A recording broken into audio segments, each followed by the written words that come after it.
cleanses us from all sin. So we walk in the Torah as he is in the Torah. We have fellowship one with another. The blood of Yeshua Mashiach cleanses us from all sin. 1 John 2:9. He that saith he is in light and hateth his brother is in darkness even until now. He that saith he is in Torah and hateth his brother is in lawlessness even until now. 1 John 2:10. He that loveth his brother abideth in the Torah, and there is none occasion of stumbling in him. Revelation 21:23 and 24. And the city hath no need of the sun, neither of the moon, to shine in it. For the kavod of Elohim doth lighten it, and the Lamb is the light thereof. Revelation 21:24. And the nations of them which are saved shall walk in the light of it. And the kings of the earth do bring their glory and honor into it. Isn't that amazing? Revelation 22. Revelations 22:1 through 5. Listen to this. And he showed me a pure river of water of life, clear as crystal, proceeding out of the throne of God and of the Lamb. In the midst of the street of it, and on either side of the river, was there the tree of life. Torah is the tree of life, which bare 12 manner of fruit, and yield her fruit every month. And the leaves of the tree were for the healing of the nations. The fruit of the tree of life is for the healing of the nations. And there shall be no curse, no more curse. But the throne of God and of the Lamb shall be in it, and his servants shall serve him. And they shall see his face, and his name shall be in their foreheads. And there shall be no night there, and they need no candle, neither light of the sun. But Yehovah Elohim giveth them light, and they shall reign forever and ever. That is the difference between light and darkness. Amen. That is light and darkness. Now, verse 6. I am Yehovah your Elohim, who has taken you out of the land of Mitzrayim from the house of slavery. You shall not recognize the gods of others in my presence. You shall not make yourself a carved image of any likeness of that which is in the heavens above, or on the earth below, or in the waters beneath the earth. You shall not prostrate yourselves to them, nor worship them. For I am Yehovah your Elohim, a jealous El, who visits the sin of the fathers upon the children of the third and fourth generations for my enemies, but who shows kindness for thousands of generations to those who love me and observe my commandments. You shall not take the name of Yehovah your Elohim in vain, or Yehovah will not absolve anyone who takes his name in vain. Safeguard the Sabbath day to sanctify it, as Yehovah your Elohim has commanded you. 6 days shall you labor, accomplish all your work, but the seventh day is Shabbat to Yehovah your Elohim.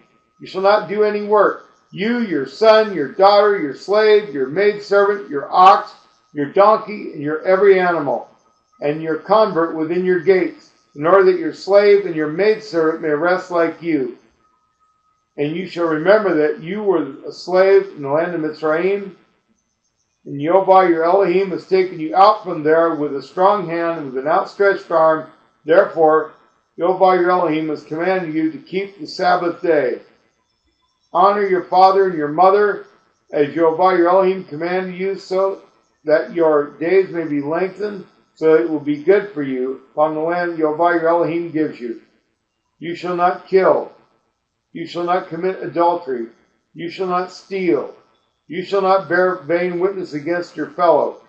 You shall not covet your fellow's wife. You shall not desire your fellow's house, his field, his slave, his maidservant, his ox, his donkey, or anything that belongs to your fellow. These words Yehovah spoke to your entire congregation on the mountain in the midst of the fire, the cloud, and the thick cloud, a great voice, never to be repeated, and he inscribed them on 2 stone tablets and gave them to me.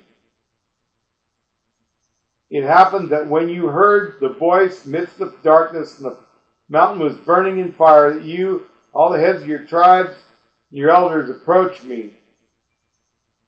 You said, Behold, Jehovah our Elohim has shown us his glory and his greatness. We have heard his voice from the midst of the fire. This day we saw Jehovah will speak to a person, he can live. Now, they heard this voice. They heard this.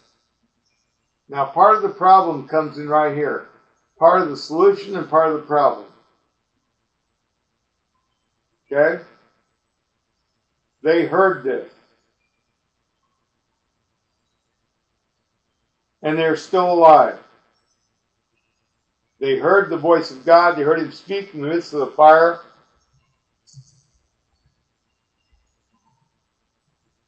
We saw Jehovah will speak to a person, he can live. But now, why should we die when this great fire consumes us? If we continue to hear the voice of Jehovah Elohim any longer, we will die. They were so afraid of this voice, and they went to Moshe and they said, Look, Moses, you go talk to him, you come back, tell us what he said, and we will do it. Okay?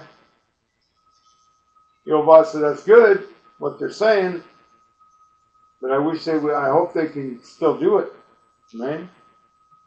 Okay? They thought if we continue to hear the voice of Jehovah Elohim any longer, we will die. For is there any human that has heard the voice of the living God speaking in the midst of the fire as we have and live? Well, Moshe did. Amen. You should approach and hear whatever Jehovah Elohim will say. You should speak to us whatever Jehovah Elohim will speak to you. Then we shall hear and we shall do. They said, we shall hear and we shall do. Now, there are many people, even, I'm not sitting up here and I'm not talking out of the mountain of fire. But there are many people that they hear this message. They hear the commandments of Jehovah. They hear it and they say, yes, that's true, but they don't want to do it.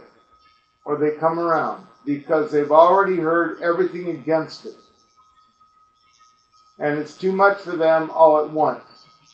You know what I'm saying? It is. And they will only hear so much. You notice that? They can only hear so much. They have short attention span. It's true. They can only hear so much. Now understand this. Don't come down on people. We have to understand that we are all growing in this. Learning the covenant, becoming comfortable in the covenant. It's a discipline. Amen?